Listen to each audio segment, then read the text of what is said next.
Hello, you 5.6 million awakening wonder. What's up? What's up, yo? I don't have a signature greeting yet, and I don't know if I'm ever going to have one.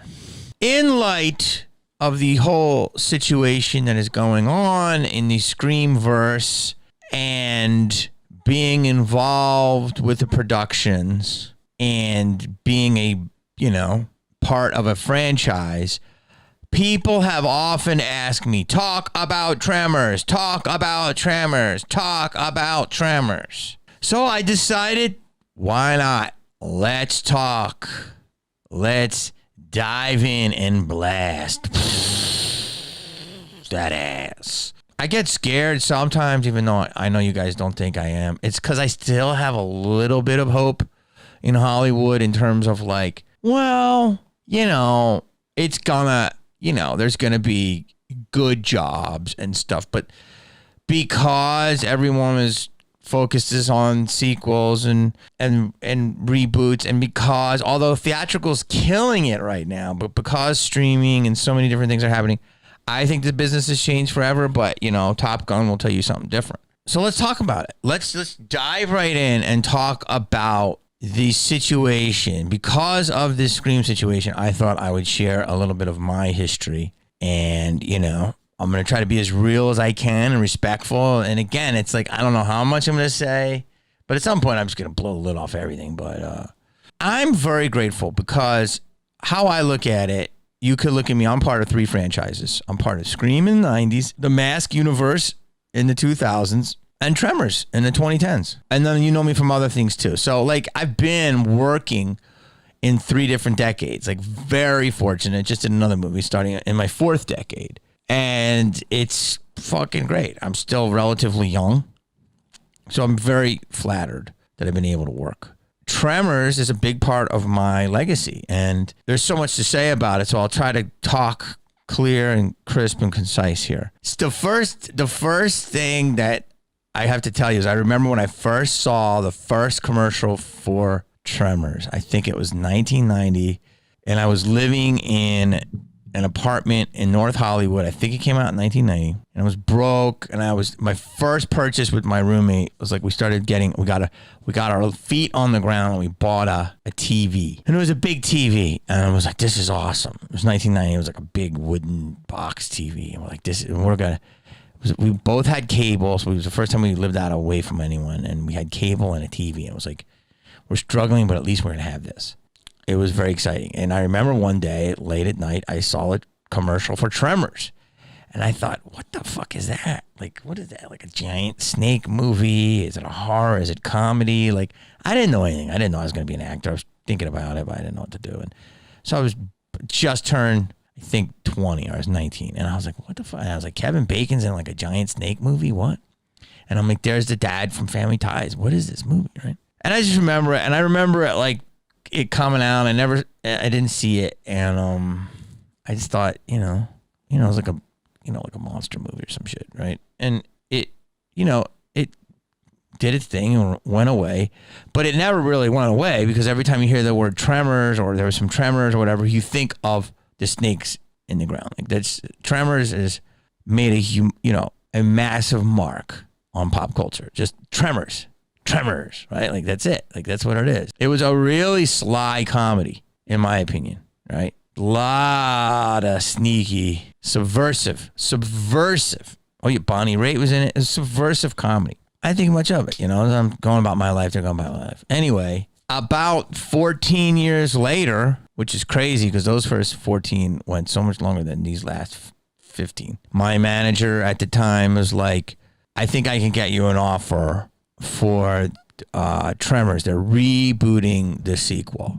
And I was like, really? And they're like, yeah, it's 5 weeks. It's in South Africa. And, they like you. I don't know how I got it. I want to say that this girl in my office, Ashley, found it. And then my old manager, business partner, got it. But I just remember thinking, that's really cool. But it was like at the time in my career where the ego was just getting pushed and kicked so hard, where I was like, okay, so it's a studio property, which is amazing. Like I'd already been doing these independents, and then I did a movie, The Hungover Games, and we thought that was going to get theatrical, and then the last minute it went straight to like DVD, and I was like bummed. And then I was up for that movie. I was up for some movie. I really tried to get in the Three Stooges. I went down very far on that movie, and I didn't get it. And then, you know, my theatrical windows were becoming less and less. Then I did a couple independents, and they would come out in 10 cities, that type of thing. But I was always starring in something, even if it was just straight to Redbox. I was always the lead, unless I said I knew I was going to take the fifth lead or something. So I'm like, you know, doing this stuff, and I was like, what am I at? And I'm like, I'm fighting for, you know, different roles. And I remember I was like really wanting to go on for Wolf of Wall Street, and you know, my agent pushed the producers, and I think they said that they didn't want to see anybody who was in Boiler Room. But like, you know, I couldn't even get in, which, you know, kind of makes sense, but whatever. So, you know, I'm at that point where my ego's getting beaten down. The theatrical dream is dying for me at this moment. And I'm like, what is this? And then I was doing some independents and stuff like that. And, you know, I was doing some TV, you know, this and that. But like, I was not getting killer offers. I would get some offers, or I would put projects together. Like I put a project together, made a lot of money, you know, got these independents, would read, you know, had a deal at Amazon, made great money that, you know, we only did a pilot. So I was doing stuff, but I'm like, I got to keep moving. You know, I did a couple dramatic roles on Lifetime, which really helped me out, you know. Long story is my, you know, manager's like, look, I get you this offer, and it's Tremors, and it's going to go right to DVD, but they do really well. Look, if it's a hit, you're going to reboot the franchise. If it's a miss, no one ever sees it. And look, if you do well, you're on Universal's radar, right? Like they see you do well in the home video division. Hey, maybe you can, you know, look at this guy for a role in a bigger movie. And I'm like, I agree. Let's play ball all day. And I didn't get the pilot for Heartbeat yet, but that was also Universal. So I was like, let's keep it all in the family, right? So it was kind of crazy. I didn't really have to do anything. They just made me a straight offer. And it was a good offer. It was a 6-figure offer. Took me back to the 90s when I started making money. After Scream was a hit, I started making money. And I made money from Scream, but not a lot until it started getting residuals. Then I started making a killing. But then my next jobs would do very well in terms of upfronts. And I got offered 6 figures. Eventually, I'll just tell you the number.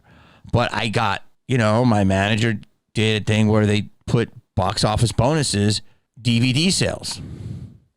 So I was excited. I'm like, damn, I'm in a fucking studio property. It's a well-known property. It's the 5th installment, but they might reboot it and call it something else.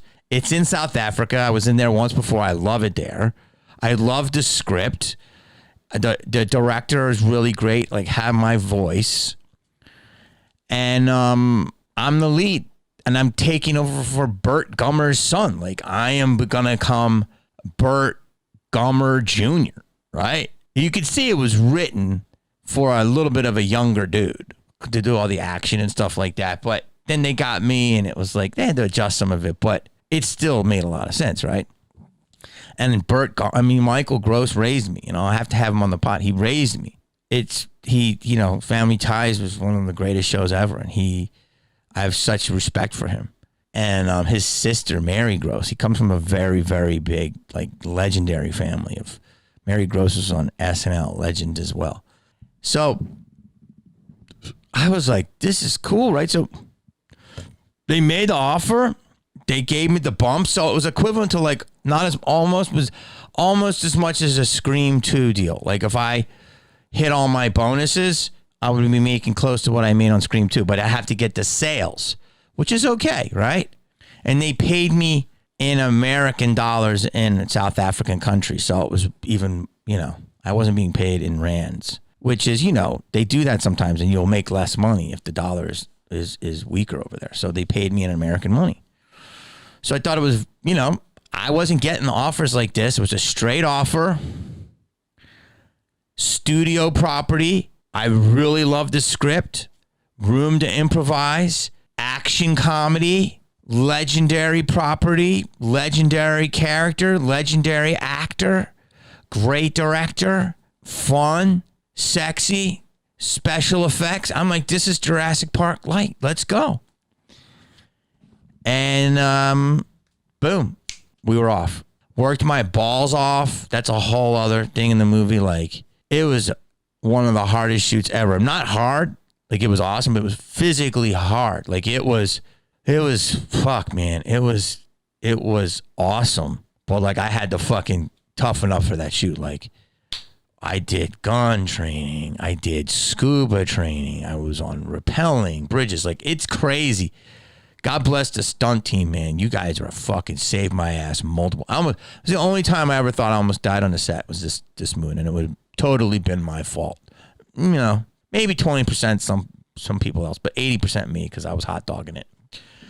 Scary moment I had, and I'll tell you that later. But look, we worked 6 days a week. We were busting our balls, and Sundays I'd sleep in, and monkeys would come in every morning and steal my oranges. But Sunday was the only day I'd see them. I'm like, oh, my fucking oranges have been. Monkeys would climb in. It was awesome. I have the tape somewhere. And people tell me, somebody say, hey, you take too long getting to the point. Well, fuck you, bro. I'm trying to fucking paint a picture. Plus, I'm fucking got Biden brain. And it was awesome. It was an intense shoot. It was an awesome shoot. I got to improvise. I got to do with the script. I got to be the guy. And look, if this worked, we were going to do another one, and then they were going to maybe hand it off to me. So I couldn't have been happier. And like I said, it was a lot of work. But, you know, like what you expect to do in a movie. It was intense work. Like, people that shot, I want to say like Infinity War or no, whatever. One of the, like the second Avengers or whatever, we had the same stunt team for certain things in the movie. For this scuba shit, that was an Avengers Marvel stunt team that trained me, and it was awesome. It was scary. And then once they got my head right when I'm down there in the water, and they just said, just chill the fuck out. But if you freak out, they grab you, they pull you up, and they're like, don't fucking start to suck it in there. Do, you know, they dunk you again. It's awesome. You really learn trial by fire, and it's great. Like, they're great. I think they're all like frogmen or seals or something. So it was awesome. The movie comes out. They just, you know, there was a small chance that they were going to have a theatrical. You know, they decide, look, this is our home division. We're doing well over here. You know, every studio has multiple divisions. And this division, this home studio division, was very, very profitable. And they were just going to exploit titles that they have and make them like American Pie did. I don't know if you remember American Pie. It was like American Pie Band Camp and all this stuff.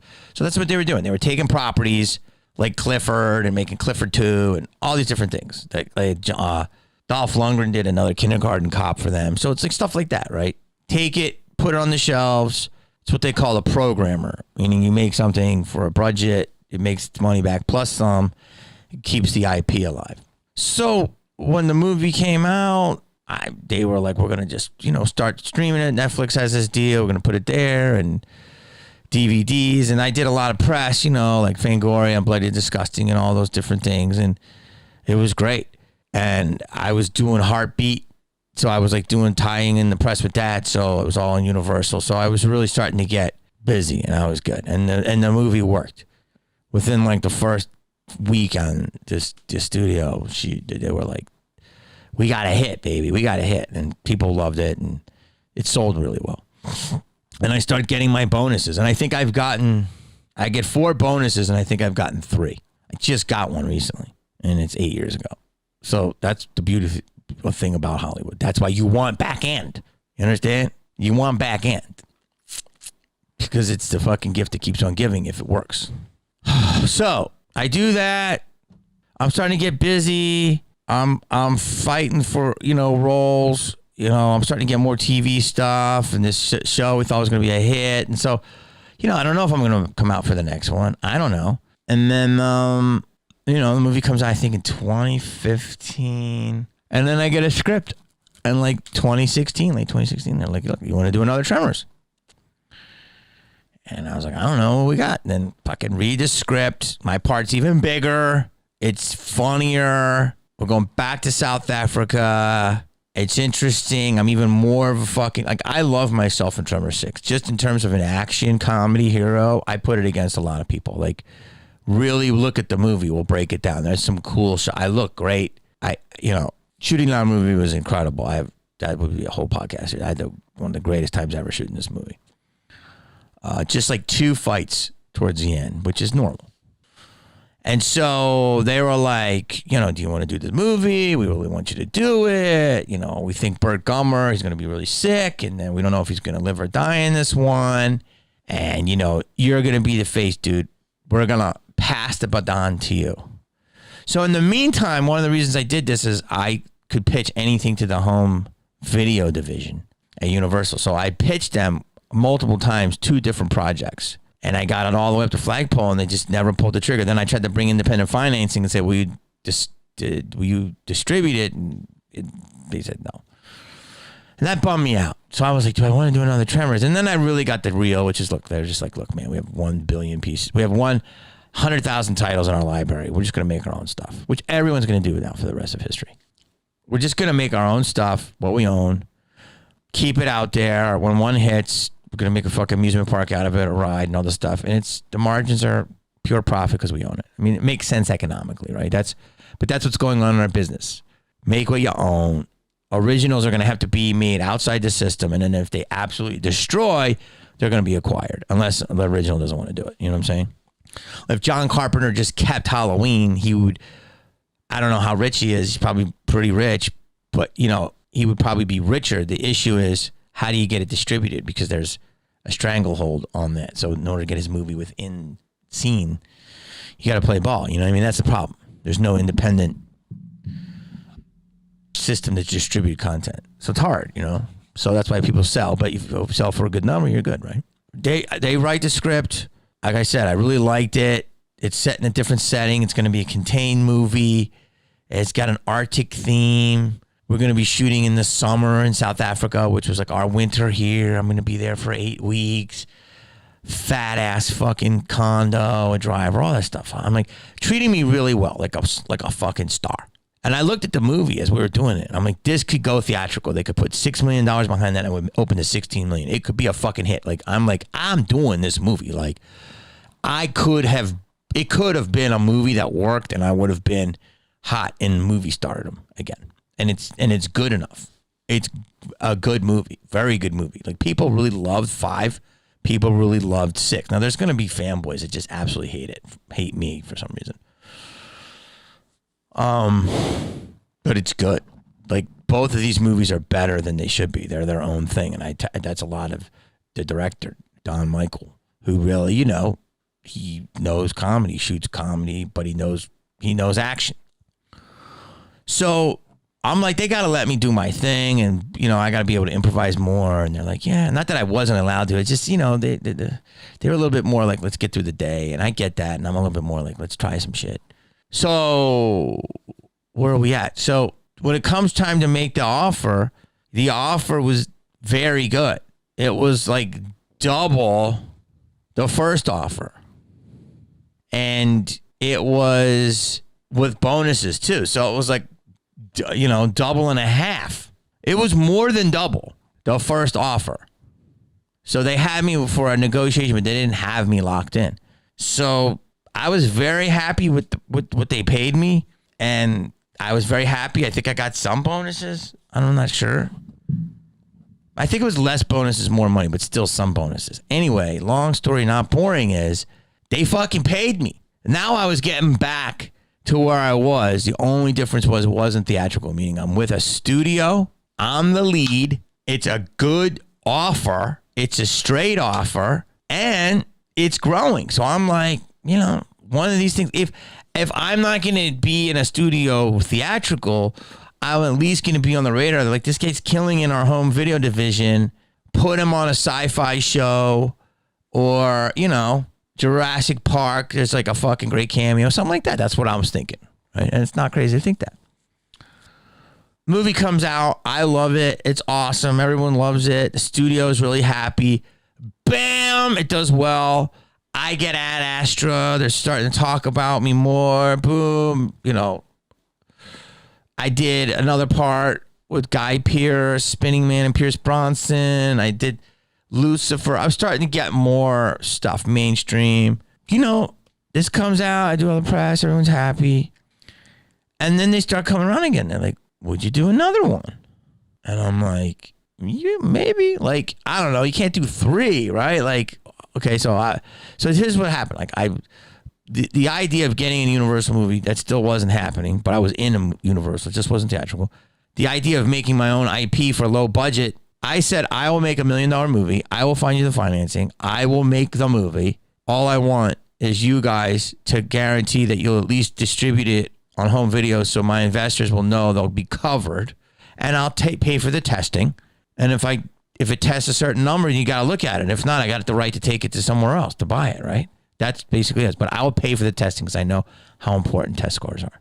And I could just never get them to pull the trigger. Just like their risk was, all they had to do is just put it in one of their slots, right? Everything was paid for. I would even have got the marketing money for them. Like, literally, I just needed one of their SKUs at Walmart, right? Never happened. I don't know. There's a lot of reasons why.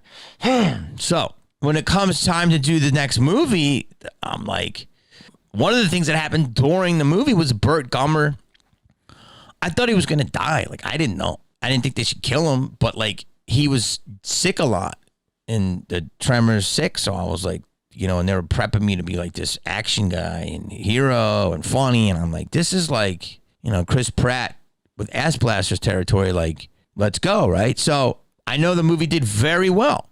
I think it did just as good as the last one. And so they're like, would you be interested in the third? I had heard about the third. I met with one of the executives who I like very much, and she soft pitched it to me, and it was in a water, some sort of resort. And I think it was like she pitched it was going to be in Thailand. And I'm like, that could be really interesting. And I'm like, is Bert still around, or like, do I take over? And she's like, well, what we're doing is, and I don't remember the whole thing. So I'm like, I think it's really interesting. So, but you have to understand, I was paid well, taken care of well, totally respected. Sometimes I like to push the comedy a little bit more and try things. And that was a little bit like, yo, we got a schedule, which totally I understand. But I wasn't getting the movie. I wanted to make like a little mini movie. That wasn't happening, but that's okay. I really wasn't getting any love in the theatrical thing, but that's okay. But then it's like, okay, well, let's keep doing these, but let's, figure it out, right? Like, so then all of a sudden, I don't know what happened. I guess there's like an offer. It comes in like a year and a half later, and I get the script, and I was going to read it. My manager at the time was like, just, I don't think you should read it. You're in it a lot. I'm like, okay. And he's like, but, here's their offer. And their offer was the same as the first Tremors I did. And I'm like, what about bonuses? And they're like, oh, they're halved. And I'm like, but wait a minute. The first offer was that, and then we did the bonuses, and then we hit the bonuses. And then the second offer was double that and less bonuses, but then we got some of the bonuses, and that did well. And now they're making a third, and now we're back to square one again. And like, I'm supposed to like possibly take over the franchise. Now, eventually me and this manager and business partner had a very terrible parting of the ways. So I don't know how much he fucked it up. I didn't take enough control of the situation, but I wasn't dying to do it because I did see the actual financial offer. And again, it was a very respectable offer had you had offered it me in 2014. Because it was the same fucking offer. Even a little less because there was less bonuses. Had I had not done all the history, it would have been a pretty damn good offer. Because the movie was being successful. The awareness was bigger. It was 12 years since the other one came out, or 11, and they said that, like, me helping do it really rebooted it. Like, apparently it was, this is the offer, take it or leave it. I don't know if it was a new person in business affairs or whatever, but the negotiation was zero. I was like, hold on, he did this. He did take it or leave it. Well, wait, hold on. That's how it was presented to me. Take it or leave it. Again, after I had all this history. So, then when I see the movies happening, and I see they got fucking John, I'm like, this is hilarious. That's just me in that pose, except instead of B-Rad, it's Napoleon Dynamite. And I gotta see the movie. I haven't seen the movie, to be honest. But then I gotta be honest, I looked on the fucking Amazon reviews and it killed Shrieker Island. And I think it had more reviews than my last two Tremors. So, I mean, congratulations. You guys did it. The experiment is, it looks like you guys won. It wasn't really a contest, but like, it seems like it can work without me. Even though I'm Burt Gummer's son. I don't know what happened to my character. Please, in the comments, don't tell me. The good news is I'm Burt Gummer's son. The bad news is hopefully I didn't die somewhere in the fucking script. The good news is it looked like it was a hit for the studio and for John. The bad news is I'm probably replaceable. That's just honest, right? How many people are going to talk to you like this? Like, it's just truthful, right? I'm replaceable. It has a higher rating on IMDb than my other one. And it looks like it probably sold more. I'm not sure. So, you know, maybe they make another one, another two, and then eventually they bring the whole cast back together. I mean, I heard Kevin Bacon was talking about it and all this stuff. The bottom line is, to tie all this in, what you guys are hearing is, you know, first of all, you got to consider the source. Second of all, I would never ask for more than Michael or anything like that. Oh, that's another thing. Ooh. Michael is the OG, so he should always get paid the most. And I'm willing to concede that. Even though you can technically say that I've been in more movies where I've headlined, right? There's all these different things that people don't understand. I'm leaving stuff out. There was deal points that they did not match. That would be a good video. In the second movie that I conceded. Even though they were contractually in my deal, I conceded them. Because I wanted to keep the relationship. So I did. Listen, I was paid very well. I got press. I'm fucking on streaming services around the world. I'm very grateful. But I'm just saying, contractually, there were things in my deal that I let slide because I wanted to keep the relationship. Again, I let slide. So when you do that, you pat my back, I pat your back. Get it? Pat, pat. So then when it comes to the next one and your price is halved and it's take it or leave it, what? So what am I doing this video for? My video is to say that I'm very grateful. I love the franchise. I think I did very well in this series. You never know if I could come back. I have not heard anything. I have no deal to come back. But that doesn't mean it couldn't happen. And I took a chance and probably lost in a sense because if they feel that I'm replaceable, there it is, right? The movie did very well. But it's okay. I'm happy to be a part of it. It's part of my legacy and onward and upward. So again, all this stuff, you have to make everything relative to when you're comparing it. And right now, all the stuff going on with Scream that's just levels beyond this story. This was a baby story, but a big story in this universe for me.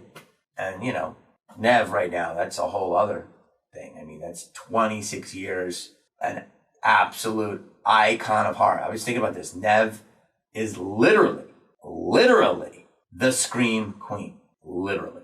Think about that. To me, that's like, it's priceless. So, that's part of the story with Tremors. I started it. There you go. Let's see if you like it. I want to do my fucking pandemic and rants and all my government stuff, but every fucking algorithm hates me, so I gotta keep it a little entertaining, and then we'll see.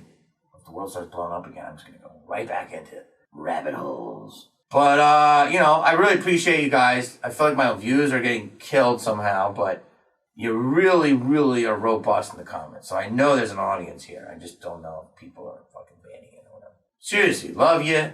Can't thank you enough for watching, coming out to the cons, and coming out to my shows. You want to see my shows, go to jimmykane.com. I'm there, baby. And like, subscribe, comment. See you on the next one. Peace.